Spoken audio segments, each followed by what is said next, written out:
Oi, oi. Oi, Tudo bom? tudo e você? Tudo jóia.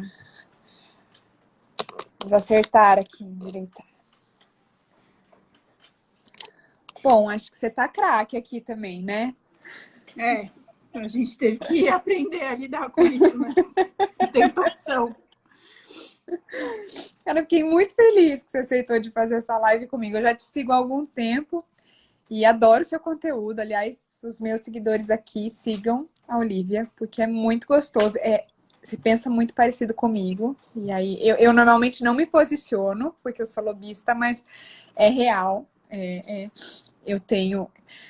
Parece que você está vocalizando aquilo que eu gostaria Ai, de que falar. bom. Vamos saber, vamos saber. Eu tô sentindo uma...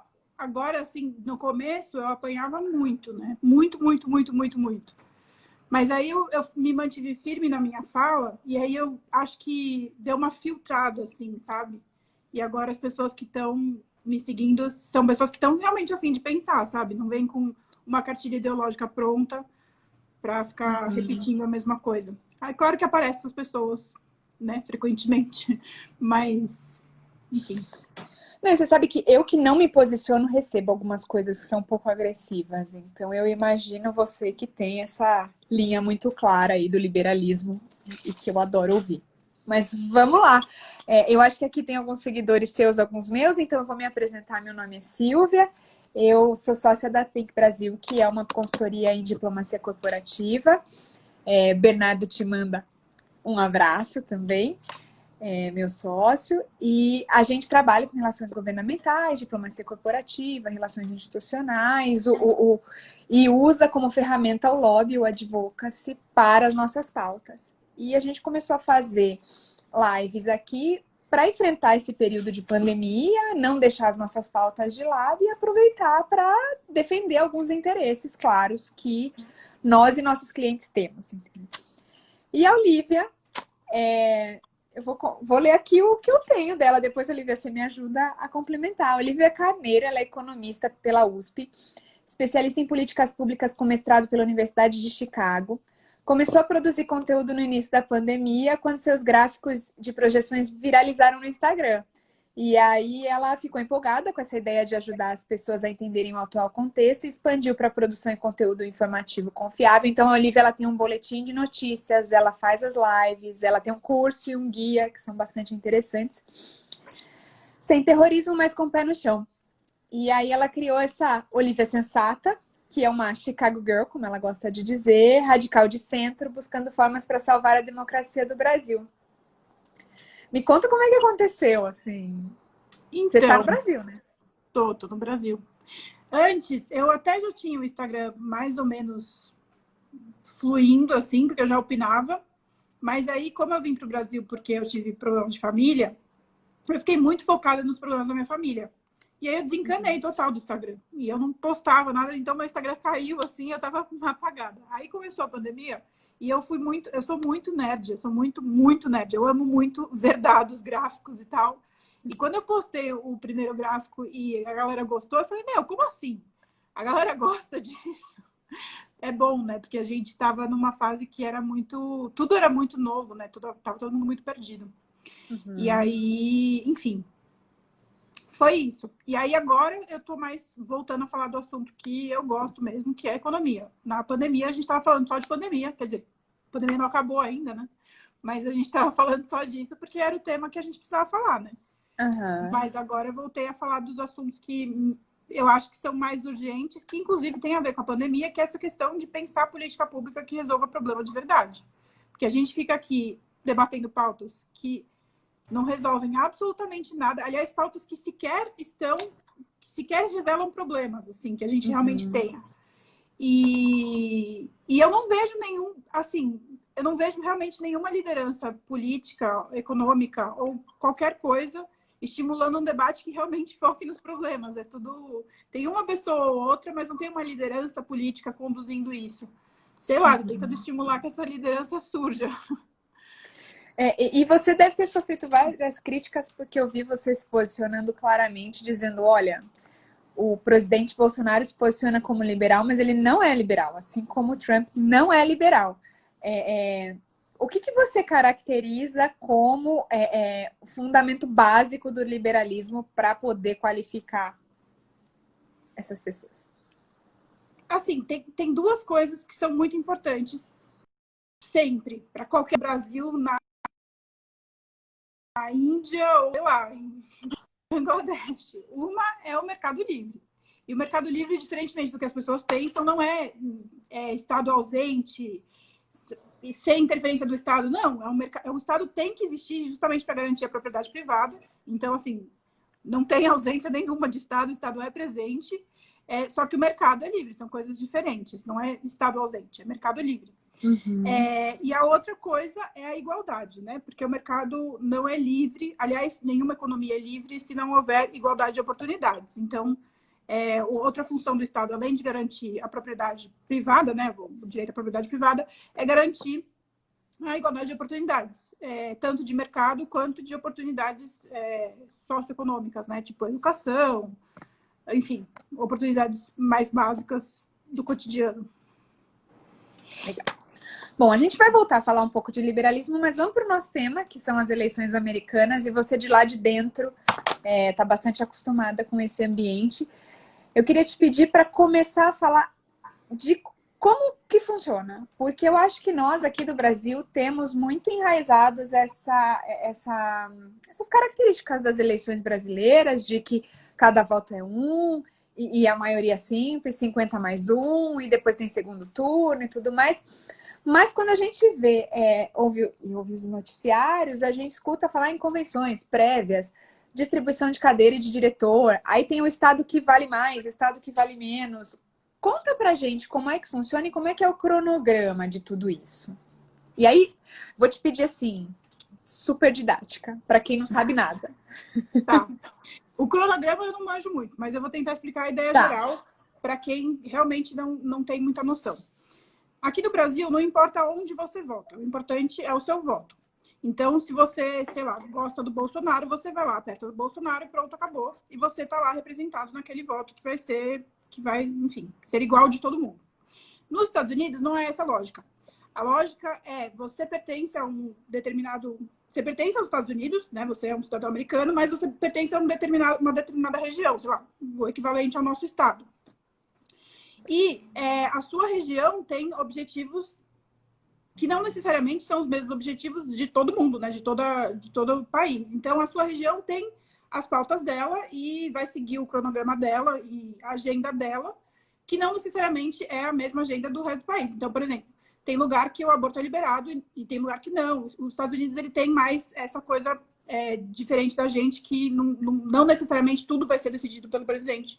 Tem coisa que vai ser decidida localmente. Então, o voto acaba sendo uma das coisas que você decide localmente.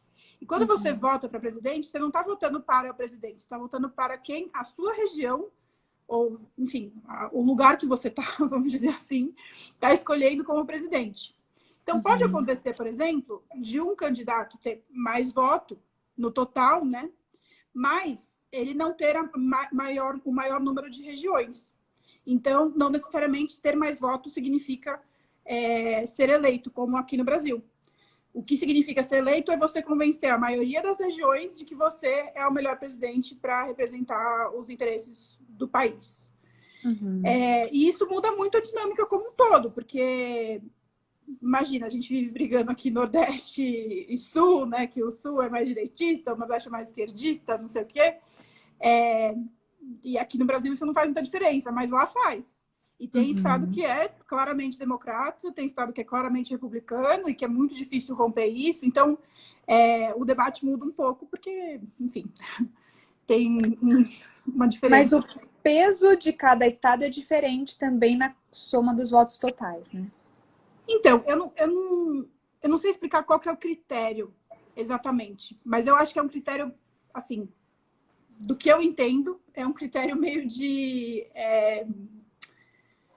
vamos dizer, de relevância econômica?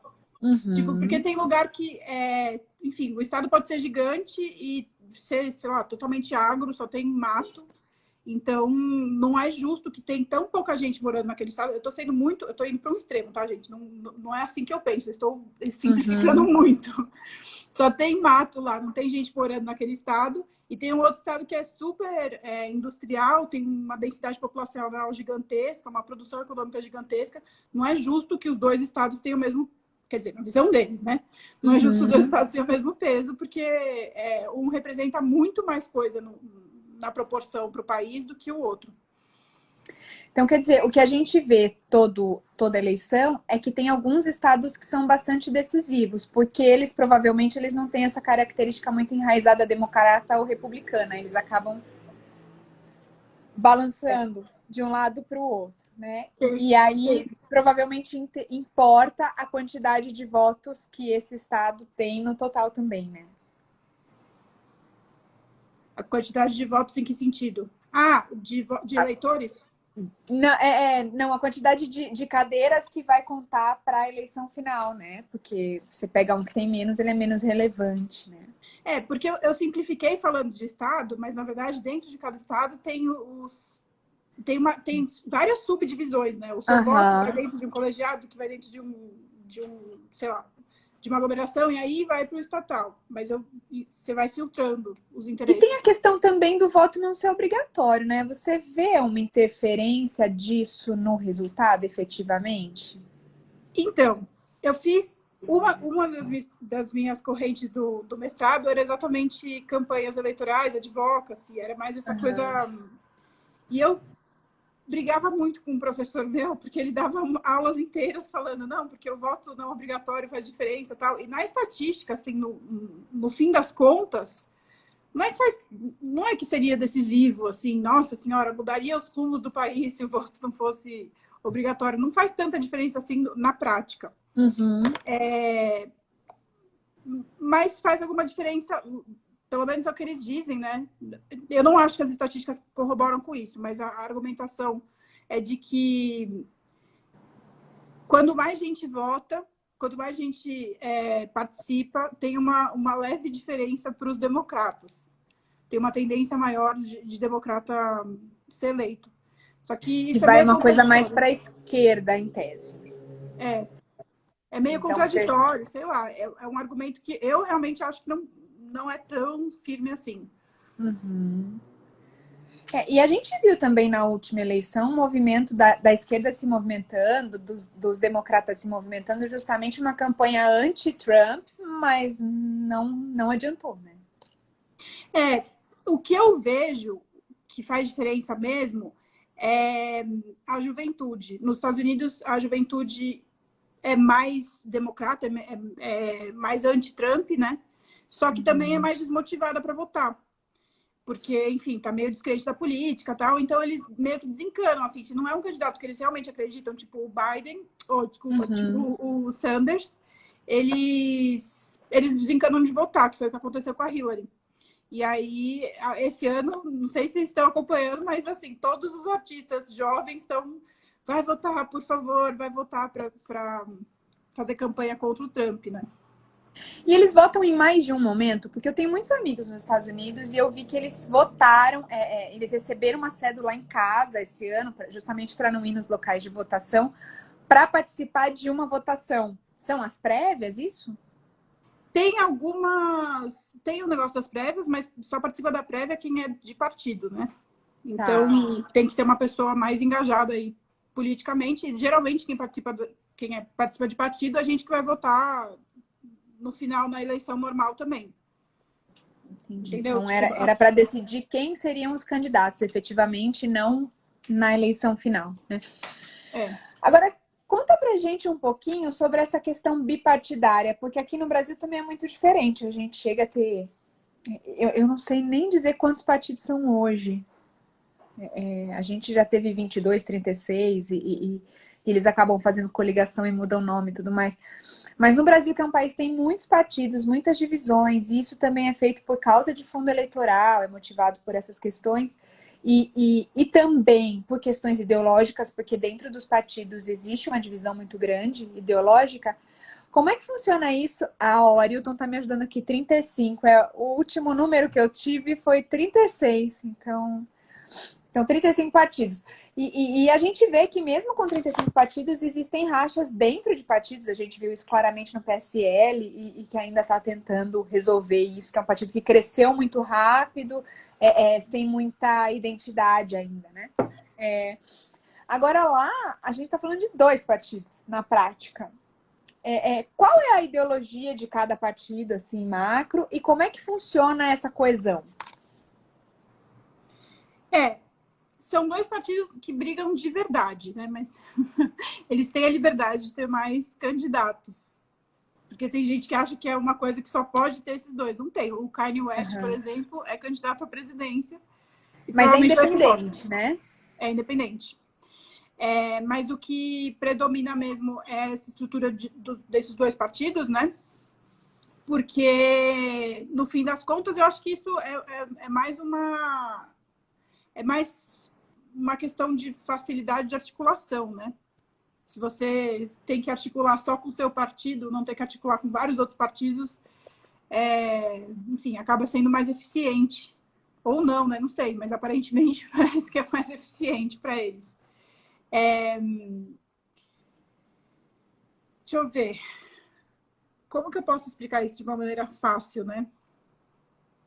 A questão é que... Deixa eu te dar...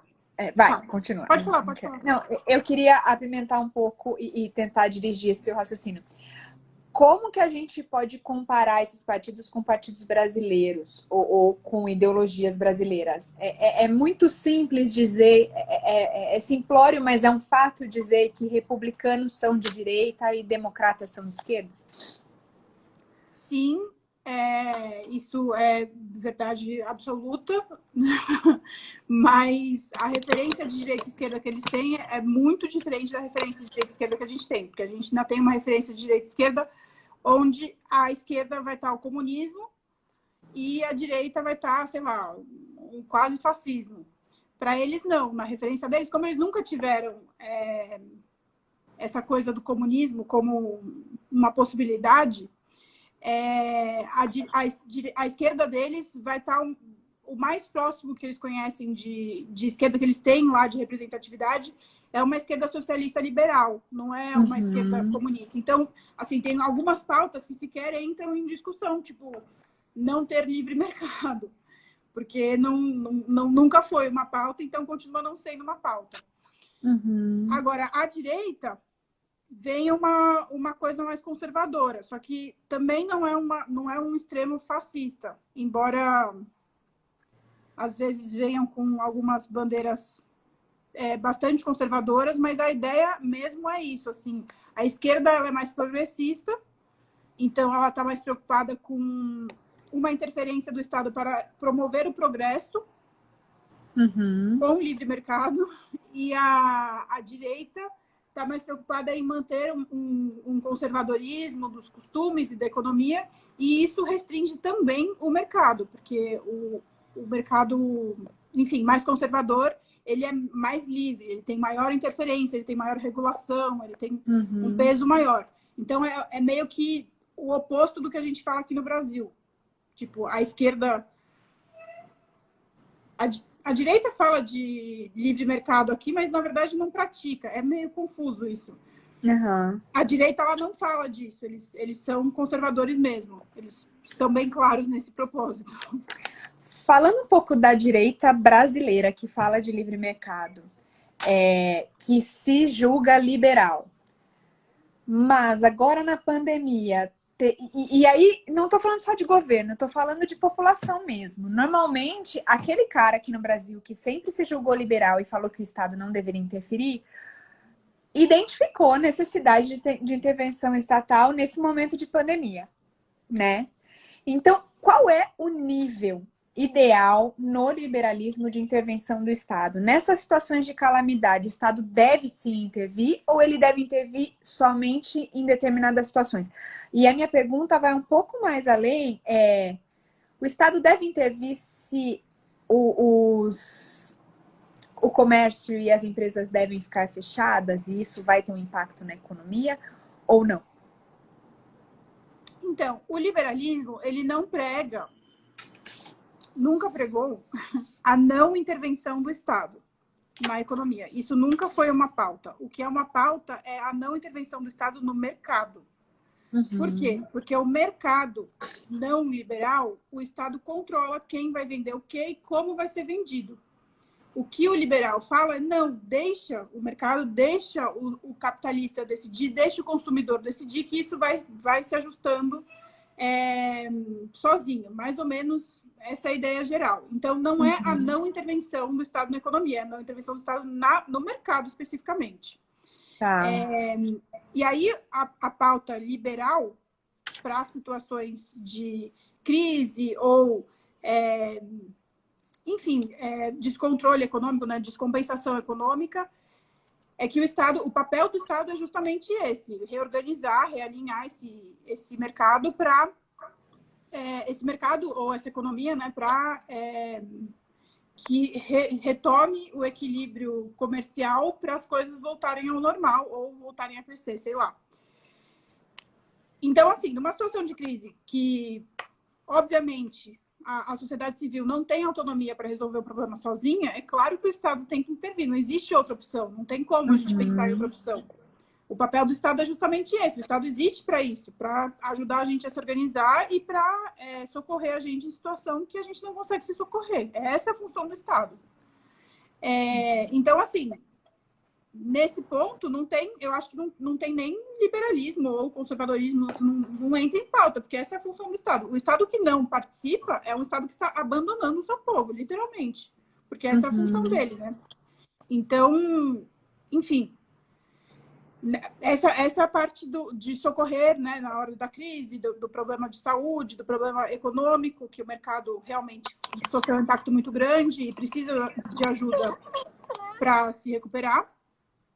Agora, do ponto de vista do mercado, isso eu apelo bem para a teoria econômica mesmo. Não é uma questão filosófica, não é uma questão, sei lá, opinativa, é uma questão técnica.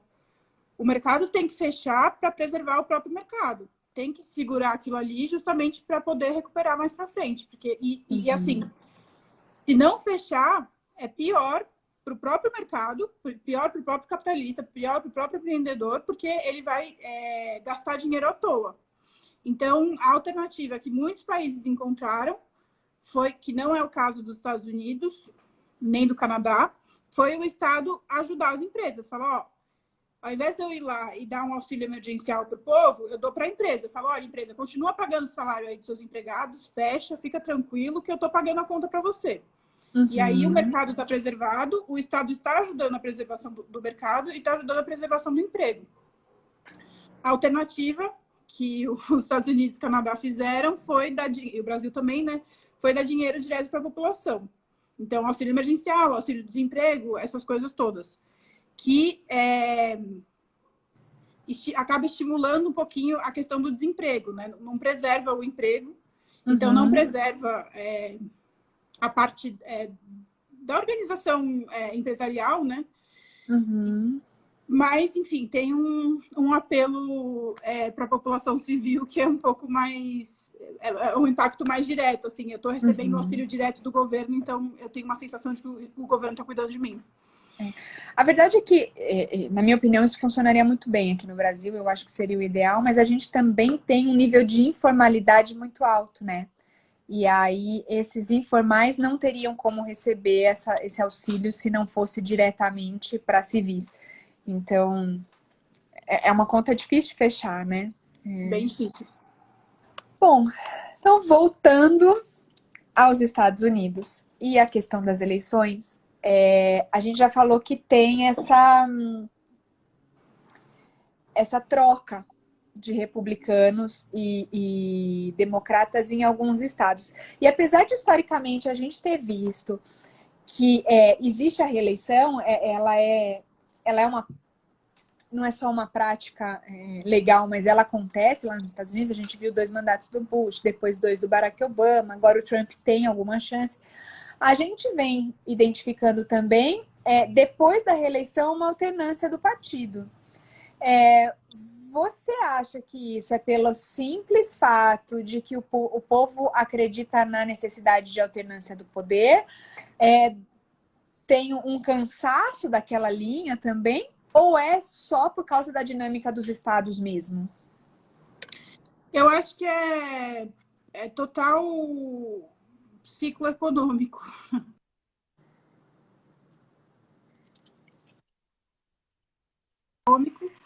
No caso do Obama, ele, enfim, recuperou bastante a economia, mas não conseguiu, os democratas não conseguiram surfar, né, a fase da economia recuperada, né? Uhum. Ficou pro Trump esse momento. E aí, na verdade, o Trump ele é um azarão, né? Porque ele teria a reeleição dele estava garantida se não fosse o coronavírus, porque ele estava com a economia muito boa. E é isso, assim, tem esse ciclo econômico. Eu acho que até, assim, antes, olhando, assim, o histórico de presidentes dos Estados Unidos, esse negócio mesmo de manter o partido em outros momentos também é muito de ciclo, assim, o americano, ele realmente volta pensando na economia. Não tem... eu acho que não tem tanto um apelo ideológico. Ele é claramente um capitalista, né?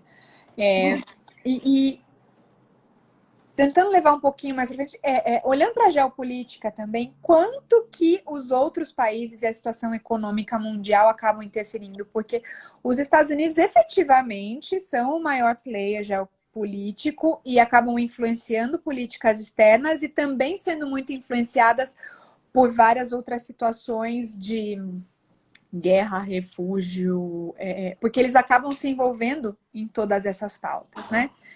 Então, quanto que isso influencia também nessa alternância de poder? Por exemplo, gasta-se muito com guerra. Isso influencia também, né? Isso influencia e eu acho que isso é uma memória política deles, justamente assim, da Segunda Guerra e da Guerra Fria, de que para ser uma hegemonia, para ser uma superpotência, o meu país, para provar que o meu país é uma superpotência, o meu país precisa estar em combates mundo afora, sendo o herói e, enfim, combatendo problemas mundo afora. Olha como a gente é muito poderoso, a gente resolve os nossos problemas e ainda consegue resolver o problema dos outros. Mas eu acho que isso está mudando, e está mudando, assim, de uns tempos para cá, o americano começou a questionar, assim, mas peraí, por que a gente invadiu o Iraque mesmo? Para que serviu essa guerra? Sabe, começou a questionar, mas a gente tem tanto problema aqui dentro, por que a gente está preocupado em resolver o problema dos outros? Deixa os outros resolverem em paz. E aí o próprio Trump, acho que o Trump tem essa percepção, por isso que ele, ao invés de comprar uma guerra, né, ele comprou uma briga com a China, que é a outra superpotência, justamente para mostrar assim, ó, o meu sistema é melhor do que o chinês. Então, quer que eu prove que o meu sistema é melhor? Eu vou baixar uma guerra de tarifa com a China. Ao invés de mandar soldado lá para arrumar problema no Oriente Médio, eles resolveram comprar uma briga de tarifa. E aí é o novo modelo de briga nos Estados Unidos, que eu não sei se vai se manter depois dessa eleição, né? Mas os dois países estão surfando nessa briga aí para mostrar poder, tanto a China quanto os Estados Unidos. Essa questão das guerras é interessante, né? A gente aqui não tem a menor noção do que é viver próximo de uma guerra.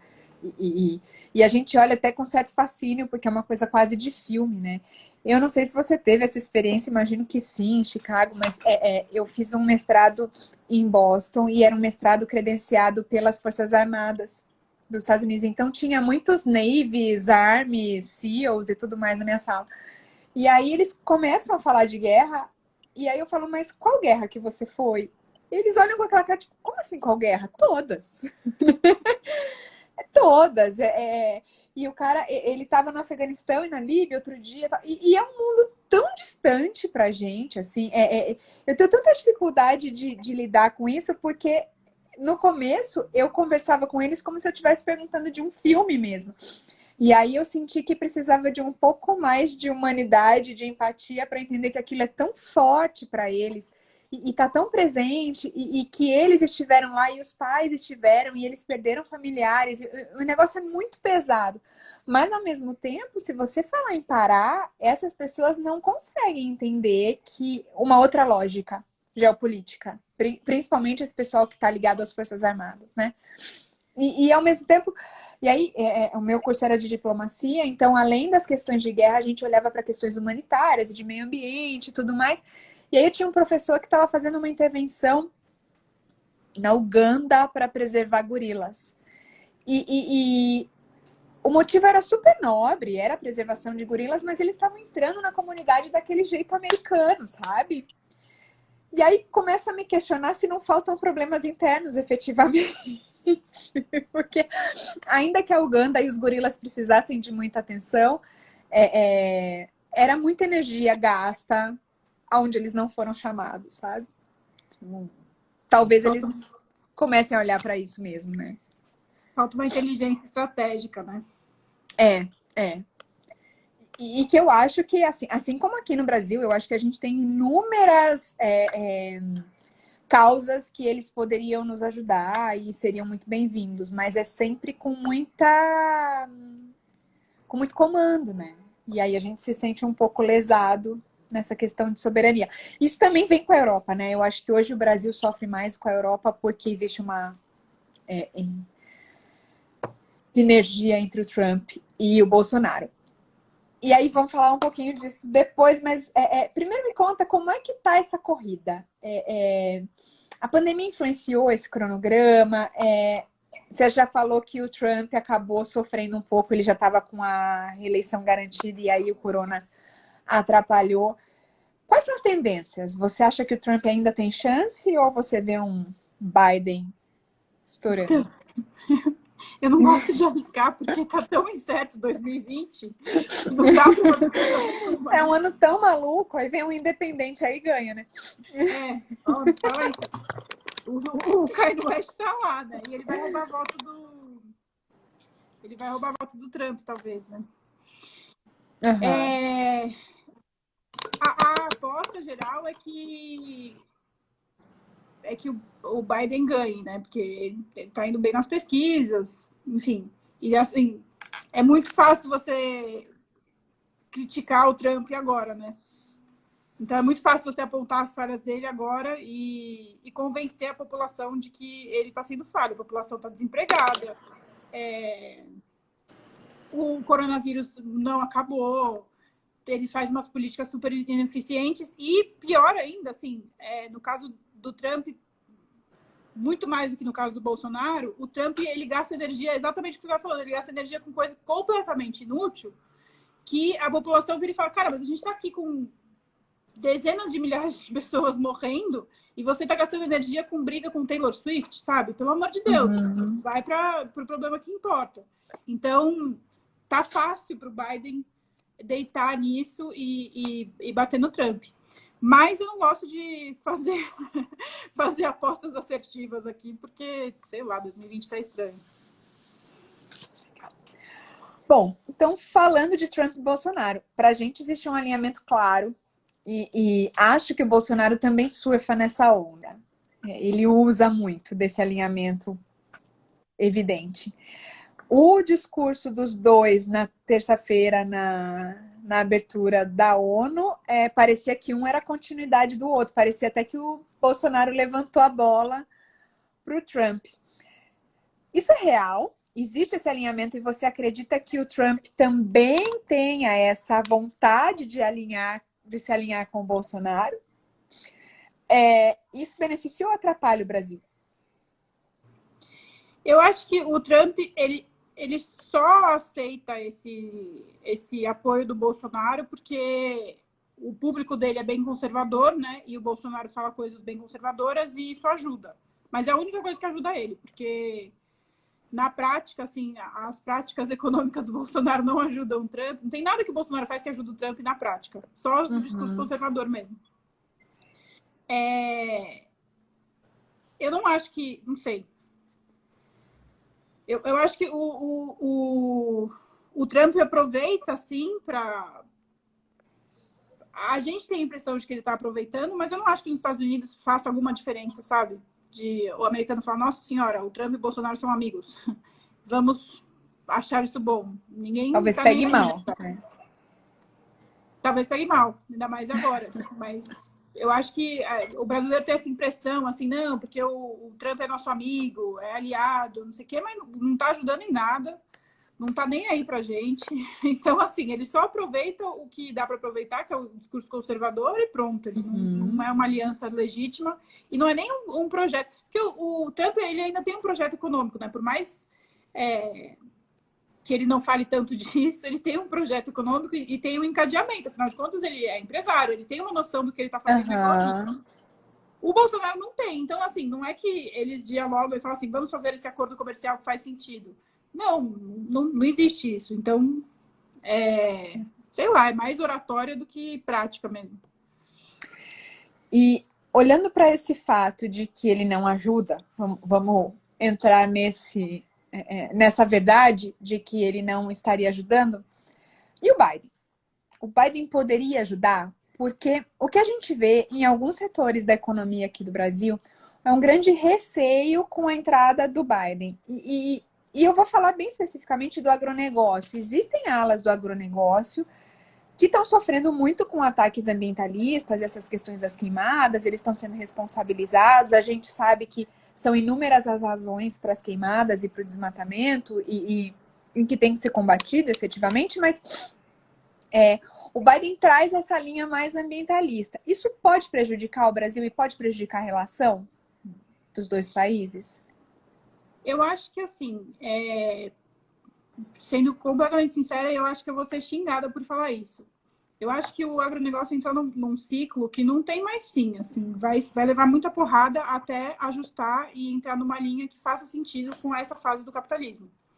E não, o agronegócio brasileiro ainda não entrou, embora haja algum esforço para isso, não dá para negar, mas não dá para a gente dizer que o agronegócio, a gente vê o Ministério, enfim, a gente não vê uma tentativa genuína de adaptar, né, mudar o sistema e adaptar para a realidade de uma maneira que seja lucrativa para o business, mas que também atenda à demanda econômica da realidade que a gente vive hoje.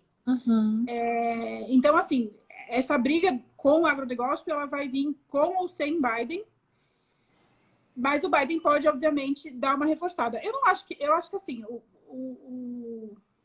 os democratas não são burros também, né? E os Estados Unidos também ganham um pouco com o nosso agronegócio indo bem. Então, ele não vai bater de frente, a menos, não sei, eu não acho que enfim, ele vai seguir uma linha meio do Obama, que assim, até bate e tal, mas ele não é burro. Estrategicamente, para eles, é ruim eles baterem no nosso agronegócio e falar, não, destrói tudo, vamos reformular aí toda a produção aí no Brasil, porque é melhor para o meio ambiente. Não, porque ele sabe que ele também a cadeia dele também vai ser prejudicada se ele fizer isso abruptamente. Eu venho do agronegócio e posso testemunhar que é um setor que já está altamente tecnificado, profissionalizado, é muito competitivo e eu acho que isso causa problemas econômicos e políticos com outros países. Com os Estados Unidos, nos Estados Unidos, eu não sei se você já viu uma campanha que chama Farms Here, Forests There, que seria para manter a produção agrícola lá e aqui manter as florestas de pé. A Europa tem a questão dos subsídios à agricultura e para manter os subsídios lá e os produtores produzindo, ela precisa tornar o nosso agronegócio menos competitivo. Então, é bem natural essa narrativa que eles colocam e esse lugar que eles nos colocam.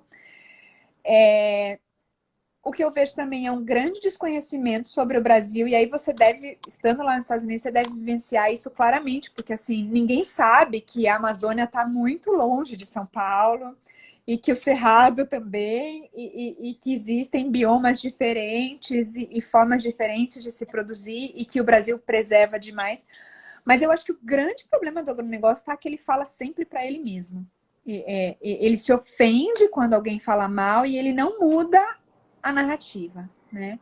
Então, continuar falando assim não vai levar a lugar nenhum. Acho que eu, inclusive, abro esse canal aqui, eu tenho falado muito de agro, porque eu tenho vontade de contribuir com essa mudança, sabe? Nesse ponto, assim, até que, eu não sei se você chegou a ver uma entrevista, agora eu não vou lembrar qual foi o instituto, do Paulo Guedes para algum instituto americano de meio ambiente, acho. E eles fizeram exatamente essa provocação, assim, a gente entende que o Brasil está produzindo, alimentando o mundo, né? Querendo ou não, a gente entende isso, mas, poxa, precisa mesmo destruir e tal, não sei o quê. E aí o Paulo Guedes ficou muito bravo, ele ficou muito, muito pistola, assim, mudou a feição dele, ele ficou super agressivo, falando, poxa, mas vocês querem acabar com a nossa economia. Vocês ficam fazendo essas provocações porque não é a economia de vocês. Se fosse a floresta de vocês, vocês não estariam querendo destruir o nosso agronegócio tão ferreamente do jeito que vocês estão. Ele ficou bem, bem bravo, assim. Eu acho que existe um tom negacionista, né? Negar as queimadas, e a gente viu isso muito no discurso do Bolsonaro, colocar a culpa das queimadas nos indígenas e caboclos.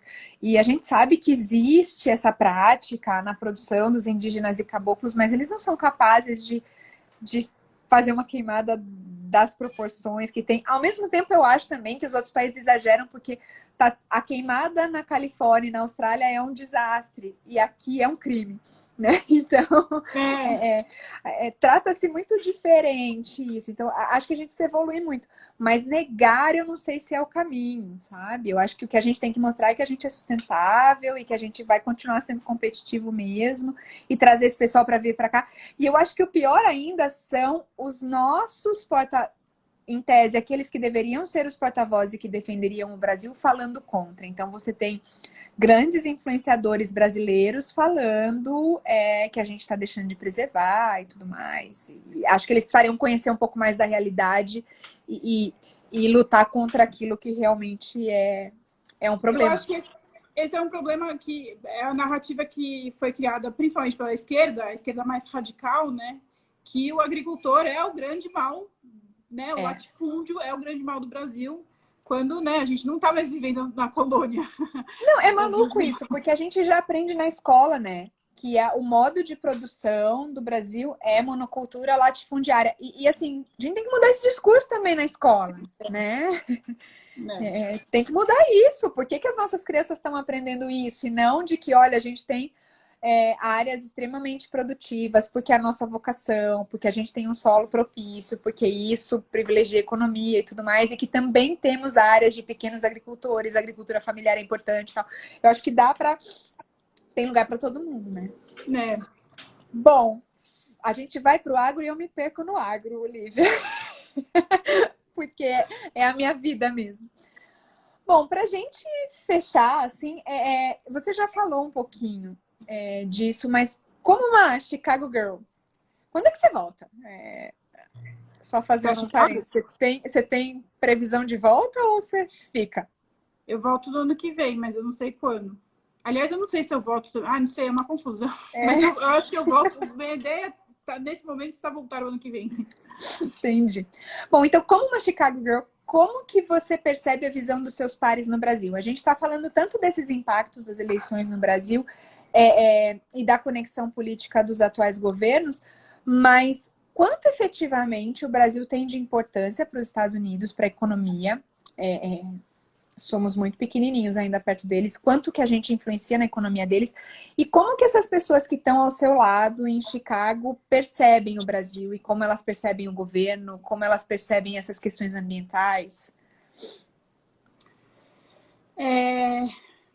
Assim, ao contrário do que a galera pensa, Chicago é a esquerda americana. Então, assim, o petista, chato aqui do Brasil, lá é o povo de Chicago.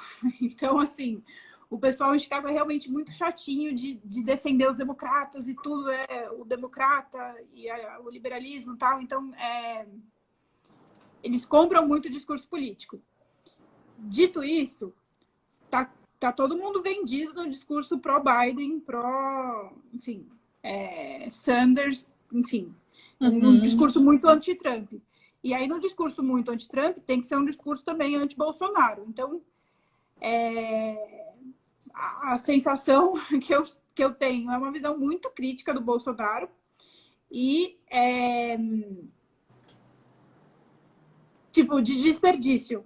Porque antes, né, passamos por um período que o Brasil era o país de referência sustentável, era o país que, nossa, estava crescendo e que tem políticas super criativas e que tem as melhores startups e que tem as fintechs e não sei o quê, e de repente tudo para, veio uma crise, rola um impeachment, não sei o quê, e tem uma reviravolta que vira conservadora, que é tudo que a gente não quer, a gente liberal, né? A gente não quer um conservadorismo, a gente não quer um reacionarismo. É claro que a gente não quer uma responsabilidade fiscal também, longe disso, mas não existe só essas duas opções, né? Tem várias coisas aí no meio que estão em jogo que a gente simplesmente jogou no lixo porque por causa de uma responsabilidade fiscal. Então, enfim, tem um desperdício real assim, do nosso potencial econômico simplesmente por preservação de um discurso ou qualquer coisa do gênero. Mas, assim, sinceramente, eu acho que tem um apreço muito grande pelo Brasil, sei lá, até um fetiche, assim, né? O Brasil é muito legal, tudo no Brasil é muito legal. Tipo, a economia do Brasil é legal, tudo no Brasil é diferente, o brasileiro é muito criativo, nananã. Então, eu acho que mesmo se o Biden for eleito, com o Trump, né? Quer dizer, com o Bolsonaro aqui, existe um esforço de participar e de ajudar, não sei, vai dependendo do interesse do Bolsonaro, sabe? De querer formar essa aliança, sei lá. Compor, né?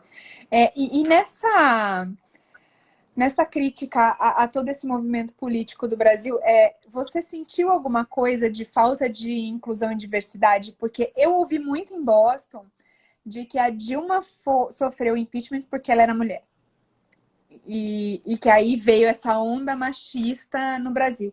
E aí era muito difícil explicar que, olha, o impeachment da Dilma ele tinha diversas características, mas o machismo não era uma que se apresentava ali, sabe? E que a gente teria muito orgulho de ter outra presidente mulher, e que quem estava falando isso era, inclusive, uma mulher que estava ali envolvida com política. Então, assim, eu vejo nesses lugares que tem a esquerda mais forte e que a esquerda ela tem uma pauta progressiva de inclusão maior, a gente não pode negar, e isso é importante, que também carregou isso, essa coisa do golpe, essa coisa do machismo, e que o Bolsonaro é a antítese disso, né? Ele traz essas questões não inclusivas no discurso, né? Falar de cristofobia é um pouco fora da realidade. Pois é. Eu não sei, eu não senti eu não senti essa parte. Acho que eu fui depois de você, né? Porque o impeachment já não era mais um debate. Tá. Na verdade, assim, eu vivi muito o debate do risco Bolsonaro, sabe? Eu vivi muito isso. Uhum. Então, a preocupação com o conservadorismo estava realmente muito grande. E a preocupação, mas assim, tem também uma clareza de que a Dilma foi responsável, assim, esse discurso foi bem vendido lá fora, principalmente para o setor financeiro, eu acho. De que a Dilma foi responsável e que a economia estava em colapso porque nossas contas públicas estavam complicadas e tal. Inclusive, por isso que o Paulo Guedes conseguiu se vender bem lá fora, né? Porque ele falou, não, as nossas contas públicas estão muito ruins, eu vou fazer isso, eu vou fazer aquilo, eu vou vir com a responsabilidade fiscal, eu vou ajeitar as contas, eu vou fazer reforma. Nananana. Agora, eu quero ver a entrega disso, né? Na hora de sei lá, fazer uma reeleição, eu quero ver o Paulo Guedes ter coragem de novo de falar para o investidor estrangeiro, falar assim, não, então, eu cuidei das contas públicas, eu arrumei a casa, fiz as reformas, eu quero ver ele vender isso. Mas eu acho que todo mundo tem a desculpa do corona, né? O mundo inteiro, né? Fica um pouco mais fácil justificar. Eu acho que numa pandemia dessa sem precedente, você ter adiado algumas pautas é absolutamente justificável. Eu não estou aqui, eu não estou justificando, mas acho que pode ser um argumento, né? Que pode ser aceito, inclusive. E a gente não sabe quando é que termina, né? Mas, na verdade, devia ser um argumento oposto, né? A crise é uma oportunidade justamente para arrumar as contas e acertar os nossos gastos. Sem dúvida. E ontem eu estava, inclusive, conversando com um cliente e ele falou, olha, você se deu conta de quanto que o governo se movimentou para atender situações de pandemia, quer dizer, liberou recursos com muita rapidez para a população. Se a gente for olhar que um benefício do INSS leva 4, 5 anos para ser aprovado, olha a rapidez que liberou esses recursos para a população inteira. Liberou, autorizou produção de álcool gel, de respirador, de tudo mais, e em 1, 2 semanas, e estamos olhando para as vacinas e tal, e olha quanto tempo se demora para emitir uma licença para um medicamento, para um defensivo que é a área que eu venho, leva de 7 a 10 anos. Então, assim, como é que você consegue autorizar um produto que, ok, estamos numa pandemia, tem uma emergência, mas existem emergências fitossanitárias também. Por que a gente não pode lançar mão desses mecanismos on daily basis, sabe? Acho que a gente tem aí uma oportunidade para olhar o que pode ser feito, né? Sim. Bom, Olivia, foi ótimo, foi uma delícia. Estamos chegando perto do fim. Eu te agradeço muito. E acho que a gente cumpriu a nossa pauta. Não tivemos muita pergunta, acho que a gente acabou respondendo tudo que todo mundo estava interessado. O Arilton, ele comenta que, dito assim, parece que era tudo uma maravilha. Foi bem naquele momento que você falou das justificativas, né? Dos questionamentos sobre a mudança para o conservadorismo no Brasil. E o Rodrigo Baioc, que é de Goiás, ele coloca: a Covid foi o nosso tubarão no aquário. É isso, Rodrigo, acho que, mas é sempre uma oportunidade, né? A gente não pode deixar de lado o fato de que é uma tristeza tudo que a gente está passando e as perdas que a gente teve, mas toda crise gera oportunidades, né? Exatamente. Eu que agradeço, foi ótima essa conversa, aprendi um monte com você. eu que aprendi. Aliás, eu aprendo com você todos os dias, por favor, poste muito, eu adorei aquela sua live sobre o Magalu. Até postei ontem aqui, foi bem legal. Bem legal, um tema super importante e que as pessoas estão olhando com viés totalmente errado. Erradíssimo. A gente tem falado muito de inclusão aqui no canal e eu acho que é um modelo de inclusão e ainda que ele tenha sido feito de uma forma que as pessoas condenem, ele tinha que ser feito, né? Pois é, o desenvolvimento econômico ele é bom para absolutamente todo mundo, não é bom só para o capitalista. As pessoas precisam entender isso. Ninguém perde no desenvolvimento econômico, ponto. É um fato isso. É isso. Muito bom. Bom, pessoal, a nossa live fica no meu IGTV e sobe para o canal da Think Brasil no fim do dia lá no YouTube. E sigam a Olivia, que ela tem um conteúdo muito bacana. Obrigada a todos. Obrigada. Olivia, foi um prazer. Espero que a gente possa se conhecer algum dia pessoalmente. Tá bom, eu também espero isso. Tchau, tchau. Um abraço. Tchau.